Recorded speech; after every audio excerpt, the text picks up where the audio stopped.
and welcome back to the second video on Nagamandala. Last class we discussed the Indian theatre and its evolution. We also, though not in detail, we did go into a glimpse of I did give you a glimpse of the play. Now this video, before we move on to the play as such, we need to do another class, or we have to focus on the various techniques used in this play. Now this play is quite different from the other plays that you may have read. The play is unique because it has used several techniques of the epic theatre, the traditional theatre. At the same time, it is not in the traditional view that Aristotle speaks of. There is a lot of alienation effect.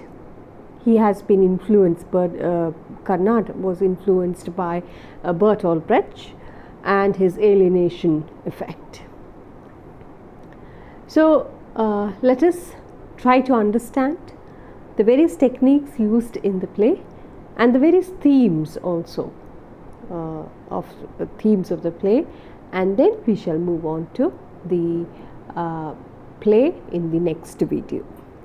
So the first of all, the play begins with the prologue. The play as such is divided into prologue, Act 1, Act 2, and half part of Act 2 serves as the epilogue. Now it weaves together two Kannada folk tales which Carnad heard from A.K. Ramanujan. Carnad uses the characteristics of epic theatre. Bertolt Brecht, the German playwright and exponent of epic theatre, was a Marxist writer. Though it is termed epic theatre, it has nothing to do with the epic or the classical notion of plays as propounded by Aristotle. In fact, it is much against it. It is to do with a rational view of a play as opposed to the emotional viewing. In emotional viewing, the audience identify the characters with him.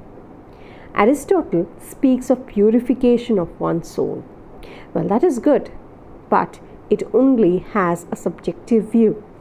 It will make you realize you, not the society, not the injustice happening in the society.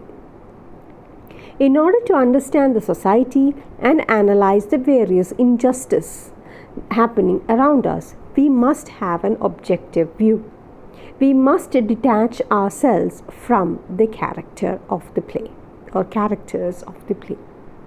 In Brecht's view, epic theatre is that which appeals less to the spectator's feelings. That is, it has less to do with the spectator's own feelings and more to do with the society. It denotes a form of narrative play which is didactic, which is not restricted by the unity of time as stated by Aristotle. The play is just a play. That is what he tries to state. It does not present a series of episodes in a simple and direct way, that is, a linear narration. Its major technique used is the alienation effect. The spectators are therefore alienated from the play. We did study this last semester in modern English writing, so I don't think I have to repeat what alienation effect and what epic theatre is all about. Now other techniques used are the Sutradhara. Now this Sutradhara is a technique that the playwright uses aiming to break the flow of the play. This is done again to achieve an alienation effect. So the narrator is the Sutradhara. Again, this is a technique from our traditional theatre, traditional Indian theatre.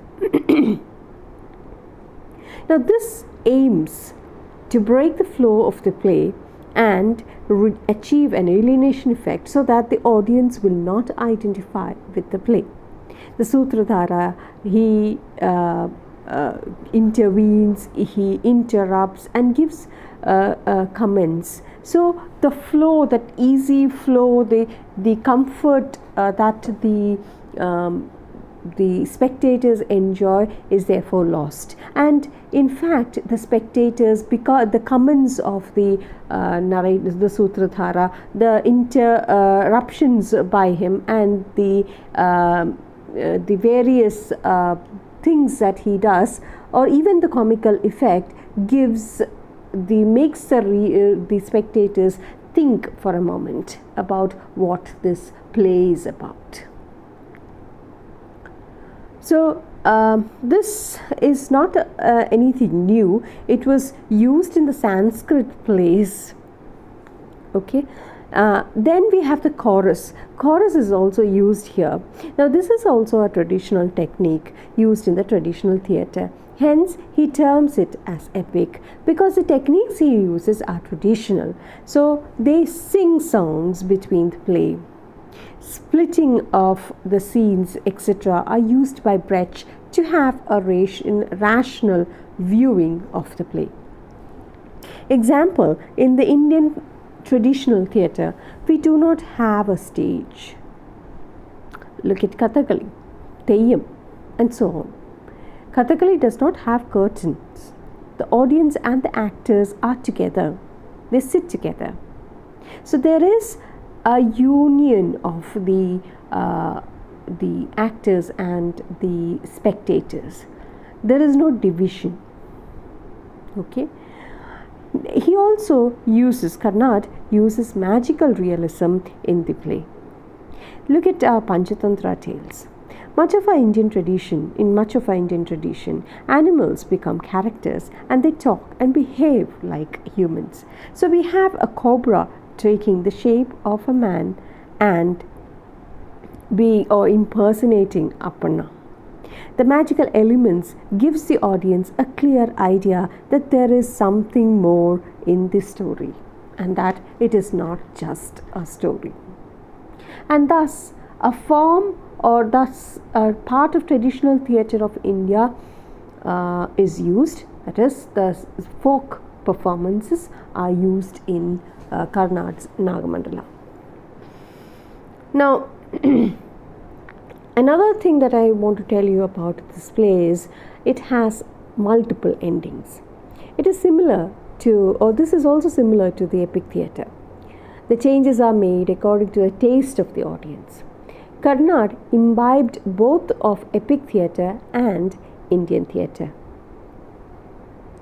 Now, this multiple ending, you have seen this multiple ending in French Lieutenant's Woman as well. Now, speaking of so much for the traditional techniques employed, let's come to the theme of Nagamandala. We have a feminist theme here. Rani is treated as a prisoner. Rani is a character in Nagamandala. I told you that it's a play within you have two. It is a weaving of two Kannada folk tales. So one side you have the story of the narrator. The Sutradhara is narrating the story. You have the flames and the chorus, and then you have Rani that forms the prologue, and then you have Rani's story, and then side by it or within that you have Kurudava and Kappanna's story. So Rani, one of the characters in Nagamandala, is treated as a prisoner. The locked room becomes a metaphor of a prison. The house is locked from outside. So, woman is a prisoner in the world of men. the patriarchal society. So the feminist theme here is that of the patriarch, or as women as a sufferer or a victim of the cruel patriarchal society. She is always a prisoner. It questions the patriarchal moral codes which demand the faithfulness and chastity of a woman to her husband, but not the faithfulness of a man of his wife. This attitude is accepted not just by men but also by women. Aparna openly, without any sense of shame, commits adultery, but nobody objects to it. The village elders who sit in judgment over Rani's infidelity finds no fault with Aparna. Nobody believes, however, nobody believes the innocence of Rani. She sleeps with Naga without knowing it. She does not discover the identity of Naga, who assumes Aparna's form by using his magical power. Her failure to discover the truth is the suppression of her reason, her intuition, by the injunction or command of both Aparna and Naga. That is, not to ask any questions. That is, to put her in the darkness of ignorance forever. So if she had discovered the real identity of Naga, she would not have allowed him to enter her bedroom. Aparna literally means any man and points to the metaphor of a man in general. His chauvinistic stance and towering dominance to the extent of suppressing a woman's individuality. Chastity becomes a weapon to subjugate women. Aparna regards her as his property and adopts a possessive attitude towards her. The society based on patriarchal norm never pardons a woman who has lost her virginity. The predicament of Rani as opposed to the name is deplorable than that of a maid. The name Rani ridicules at the Indian level of womanhood as the Rani or the Lakshmi of the house. Chastity is a patriarchal concept that has been used to oppress and weaken women for ages. Here also, Rani's chastity is clearly gender-based. As Virginia Woolf clearly asserts in Room of One's Own, quote, imaginatively, she's, that is, woman is, of the highest importance, practically insignificant. She pervades poetry from cover to cover, is all but absent from history, unquote. Nagamandala is also the metaphor of married women. The woman is portrayed in all the three phases of her life. As a daughter, that is Rani's dependence on her parents. As a mother, that is Kurudava's handicap without Kapanna. So in Indian society, the woman is said to be complete only after her marriage. However, paradoxically, she neither belongs to this world or that. That is, neither to her parental house or her husband's abode. For the woman, the home is said to be an expression of her freedom. It is her domain. See, this play can also be said to be polyphonic. We did discuss Mikhail Bakhtin's polyphony. Of course, Bakhtin used it to show polyphony in novels. Plays are already polyphonic, narratives are already polyphonic, but the Elizabethan period or the Elizabethan plays or the period before the modern period, that is, were mostly monologic plays. Though they were considered, there were many characters, but most of them were not polyphonic. Of course, narratives are said to be or should be polyphonic, but if you look at Shakespeare's plays and all, they were not polyphonic. Though we had several characters. We did discuss that in our video on Mikhail Bakhtin.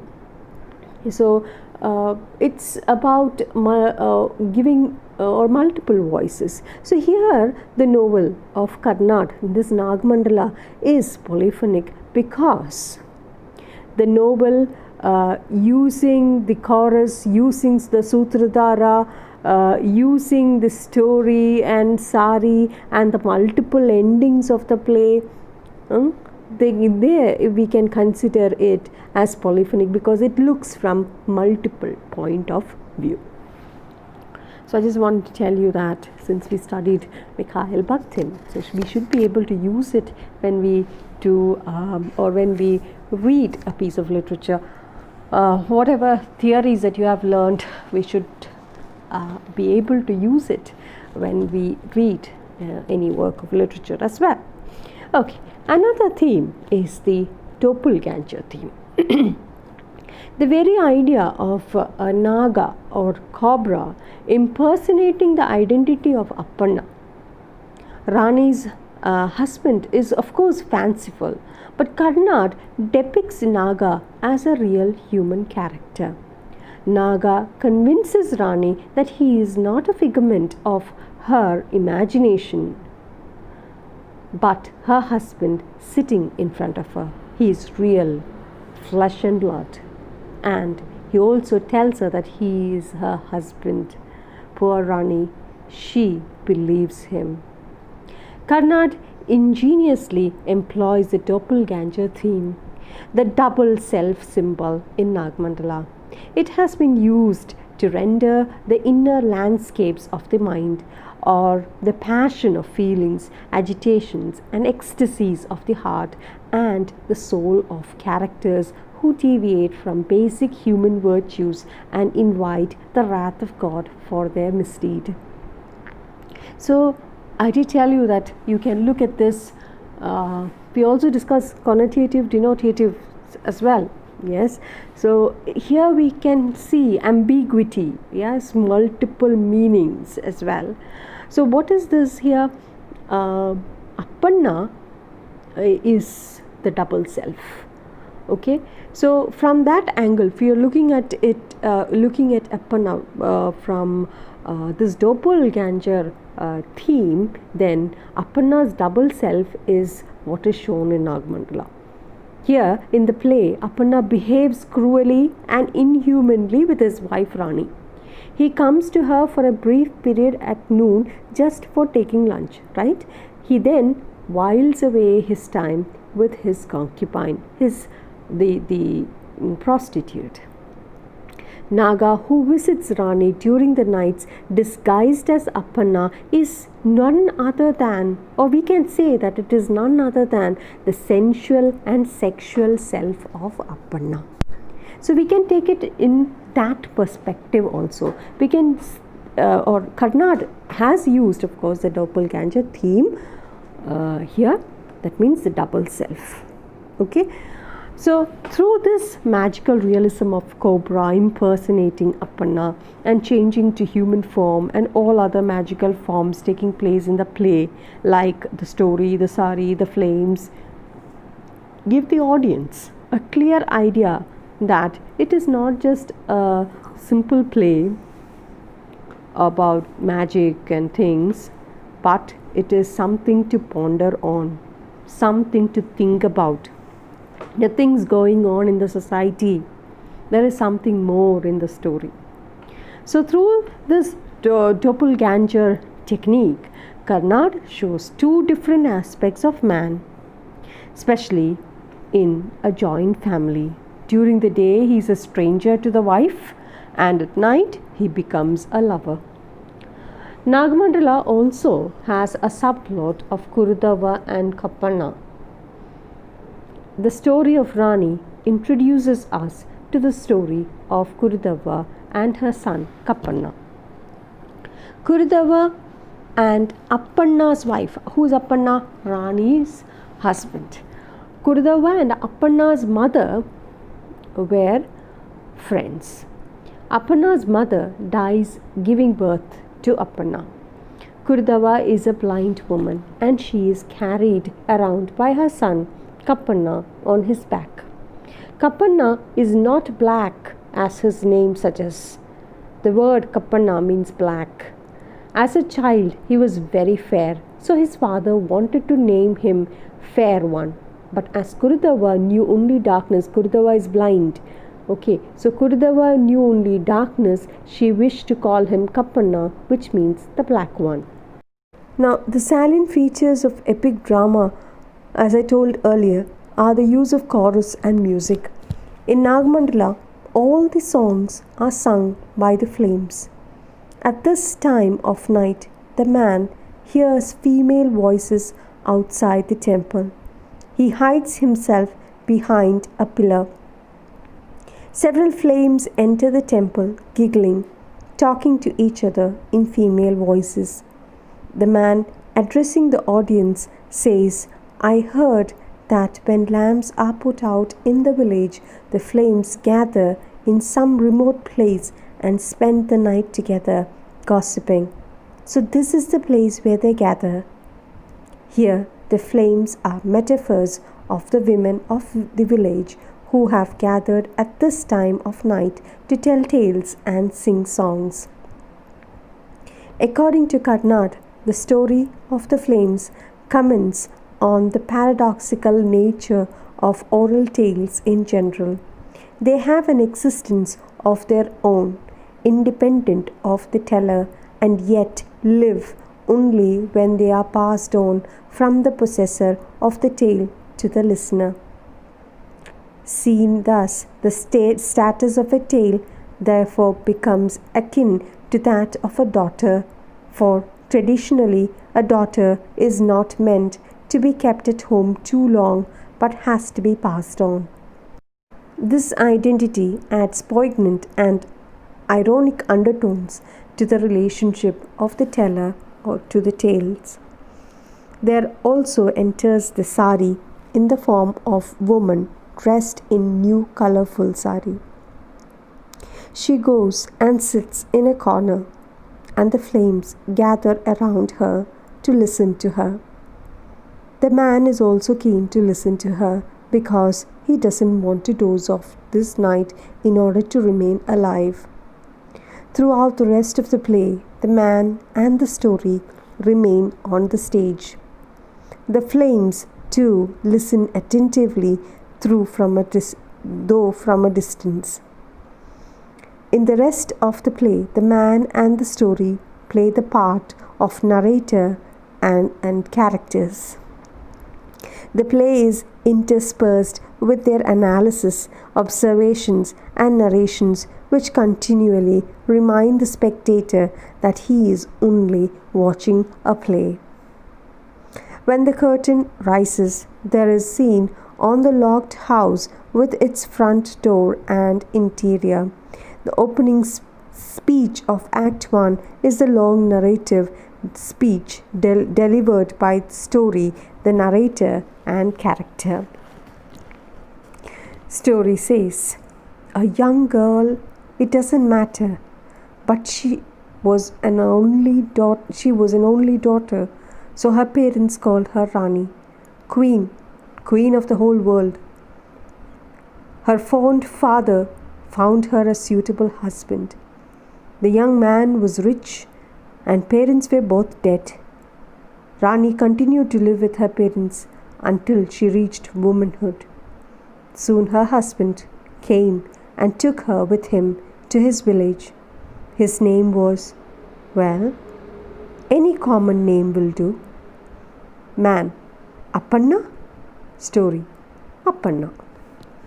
So Rani's problem in Appanna's house could become the problem of any bride in a Hindu family or any family.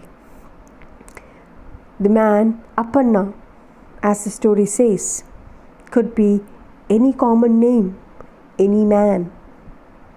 Appanna means any man. And Rani becomes the metaphor of any married woman in the cruel patriarchal society. Now, if you look at the title of the play Nagamandala, the title Nagamandala comes from a snake. It is a Nagamandala play with a cobra. So it is relevant to note that the title of Girish Karnad's play does not come from any human character, but from a snake. The king cobra, Naga. The story of the cobra suggests that the play not merely dramatizes the folk tales in modern interpretation, it also implies a deeper meaning at various levels. In our Hindu mythology, the Naga represents several images. In South India, many houses have their own shrine, which is often a grove reserved for snakes, consisting of trees festooned with creepers situated in a corner of the garden. Snakes are also symbols of human maleness and strength. Nagas are sometimes pictured as handsome men or as half man and half snake, the top half using the torso of a man, the lower half a coiled snake. Karnad in Nagamandala has made use of the folk tales and the mixing of human and non-human worlds as a distancing device, which brings in the element of alienation in the play. The folk tale element of Nagamandala and the magical power which the cobra possesses remind us that we are watching a play. Moreover, the role of the man and story is as the narrator and character. So the play is interspersed with their analysis, observations, and narrations, which continually remind the spectator that he is only watching a play. Now, why am I saying this, repeating this many a times? This is the main technique used in the play, the alienation effect, by Bertolt Brecht. Okay, so he was greatly influenced by Brecht, and he used this in Nagamandala, and it was a big hit. Through Nagamandala, Girish Karnad uses the magical folktale not just to bring the alienation effect, but also to reveal the complexity of human life. In particular, he uses the folk tale in the Indian context to reveal the social and individual relations, man, woman, intimate relationships, the question of chastity being imposed on married women while their husbands have a merry-go-round with other women outside their wedlock. So married women's earnest desire for the love of their husbands in spite of the shortcomings of their husbands, and the throbbing of secret love that Naga demonstrates by his killing himself on the passionate and warm body of Rani, and above all, the result of sexual communion being a male child, the sun lighting funeral pyre, and so many other potent and hidden meanings make this play a very complex one. The village judicial system also comes to be portrayed with ease, and with this, the process of deification of women in Indian society also gets revealed. What is deification? Deification is considering a woman as a goddess, okay, where one person is considered, a woman is considered, if she is found as holy, she is worshipped as a goddess with holy powers. Okay.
demonstration of the unusual power and tolerance is sure ground and an essential step towards deification. In the backdrop of a folk tale which includes flames, snakes, avatars, performance of impressive ordeals, cremation of the dead snake, and the background chorus, Nagamandala comes alive with numerous symbols, hidden meanings, and explicit and implicit lessons, even as the play bewitches the captive audience scene by scene. The play started with the curse of a dead or non-responsive audience, but we complete reading the play certainly as active and live audience. At the end of it all, we will wonder whether it is the magic, characters, events, conversation, or simply the ambience that takes us far from the mundane life even for a few hours. A masterpiece indeed. From a reluctant master, the failed playwright is created. So we will stop with the techniques. I know I've been repeating a lot of things, but then that's for you. It's all interconnected. The threefold narrative, then the folk tales, and the magical realism used. It is all intended to bring, or he has used the alienation effect mainly to tell his readers that it is not just, or it is a play, of course. It's not more than a play, but it has a lot to get you thinking. It definitely breaks the flow of